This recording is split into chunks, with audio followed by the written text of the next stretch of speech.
First P U C chemistry mid term examination important questions for the academic year 2025. ಓಕೆನಾ. ನೋಡಿ ಇಲ್ಲಿ ನಿಮಗೆ S I units ಇವೆಲ್ಲ ತುಂಬ ಇಂಪಾರ್ಟೆಂಟ್ ಆಗುತ್ತೆ. ಓಕೆನಾ. ಮತ್ತು ಯಾವುದಕ್ಕೆ ಯೂನಿಟ್ ಇರುತ್ತೆ ಆ್ಯಂಡ್ ಯೂನಿಟ್ಲೆಸ್ ಕ್ವಾಂಟಿಟಿ ಯಾವುದು, ಇವೆಲ್ಲ ಎಮ್ ಸಿ ಕ್ಯೂಸಲ್ಲಿ ಕೇಳ್ತಾರೆ. And number of electrons present in that ಅಂತ ಕೇಳ್ತಾರೆ. ಓಕೆನಾ. ನಂಬರ್ ಆಫ್ ನ್ಯೂಟ್ರಾನ್ಸ್ಗೆ ನಿಮಗೆ ಫಾರ್ಮುಲಾಸ್ ಇರುತ್ತೆ. ಮತ್ತು which series have highest energy in hydrogen spectrum, ಮತ್ತು which among the following is not a state function. ಇವೆಲ್ಲ ನಾನು ಪ್ರೀವಿಯಸ್ ವಿಡಿಯೋದಲ್ಲಿ ಕೊಟ್ಟಿದ್ದೀನಿ, ಅದನ್ನು ಚೆನ್ನಾಗಿ ಓದ್ಕೊಂಡೆ definite you can really do well.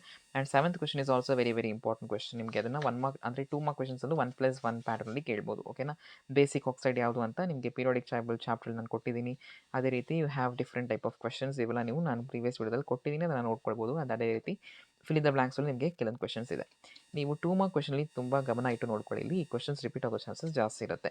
Define limiting reagent, atomic mass unit, ಅದೇ ಥರ give any two characteristics of electromagnetic radiation, ಮತ್ತು first law of thermodynamics, this is very important. Hess's law of constant heat summation, ಮತ್ತು Lewis dot structure for CO2 and C2H4. So ಸ್ವಲ್ಪ unexpected questions ಆಗಿರ್ಬೋದು, ಆದರೂ ಇದನ್ನು ಚೆನ್ನಾಗಿ ಓದ್ಕೊಳ್ಬೇಕಾಗುತ್ತೆ. Because ನಿಮಗೆ ಸ್ವಲ್ಪ ಡಿಫ್ರೆಂಟಾಗಿ ಕ್ವೆಶನ್ ಪೇಪರ್ ಪ್ರಿಪೇರ್ ಮಾಡಿದ್ರೆ ಇಂಥ ಕ್ವೆಶನ್ಸೇ ಬರುತ್ತೆ. ಸೊ ನಿಮಗೆ ಹೆಲ್ಪ್ ಆಗುತ್ತೆ. ಓಕೆನಾ. 3 ಮಾರ್ಕ್ ಕ್ವೆಶನ್ಸ್ ನೋಡಿ. ಎಲೆಕ್ಟ್ರಾನ್ ಗೇನ್ ಎಂಥಾಲ್ಪಿ ಅಂದರೆ ಏನು, how does it vary across the period, and state Mendeleev's periodic law and modern periodic ಲಾನು ಇಂಪಾರ್ಟೆಂಟ್ ಆಗುತ್ತೆ. ನೋಡಿ ಪಕ್ಕದಲ್ಲೇ ಇದೆ 2 ಚಾಪ್ಟರ್ದು, ಒಂದೇ chapter sorry. Okay. Next write 3 postulates of VSEPR theory. ಈ VSEPR theory postulates is very very important. ಅದನ್ನು ಯಾವುದೇ ಕಾರಣಕ್ಕೂ ಮಿಸ್ ಮಾಡೋಕ್ಕೆ ಹೋಗ್ಬೇಡಿ. ಮತ್ತು sp2 ಹೈಬ್ರಿಡೈಸೇಷನ್ ನೋಡಿ. ವೆಸ್ಪರ್ ಥಿಯರಿ ಪಾಸ್ಟುಲೇಟ್ಸು ಇಂಪಾರ್ಟೆಂಟ್ ಆಗುತ್ತೆ. ಅದೇ ರೀತಿ ಆ ಚಾಪ್ಟರಿಂದ ಯಾವ್ದಾದ್ರು ಒಂದು ಮಾಲಿಕ್ಯೂಲ್ CO2 ಕೊಡ್ತಾರೆ, ಅಥವಾ ಮೀಥೇನ್ ಕೊಡ್ತಾರೆ, ಅಥವಾ ಈಥೀನ್ ಕೊಡ್ತಾರೆ.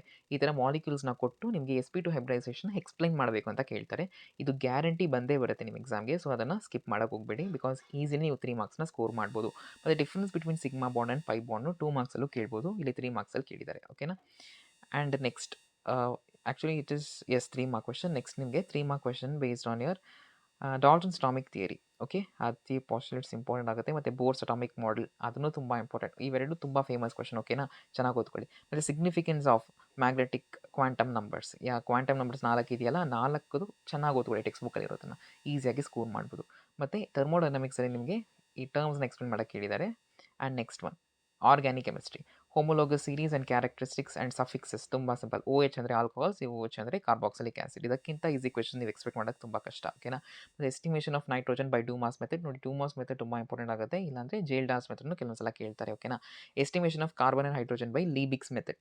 ಇದು ತುಂಬ ಸಲ ಕೇಳಿದ್ದಾರೆ ಲೀಬಿಕ್ಸ್ ಮೆಥಡ್ನ. ಓಕೆ. ಸೊ ಅದನ್ನು ನೀವು ಬರೀಬೋದು. Next difference between inductive and resonance effect. ಇದನ್ನು 2 ಮಾರ್ಕ್ಸಲ್ಲೂ ಕೇಳ್ಬೋದು. ಇಲ್ಲಿ 4 ಮಾರ್ಕ್ಸಲ್ಲಿ ಕೇಳಿದ್ದಾರೆ.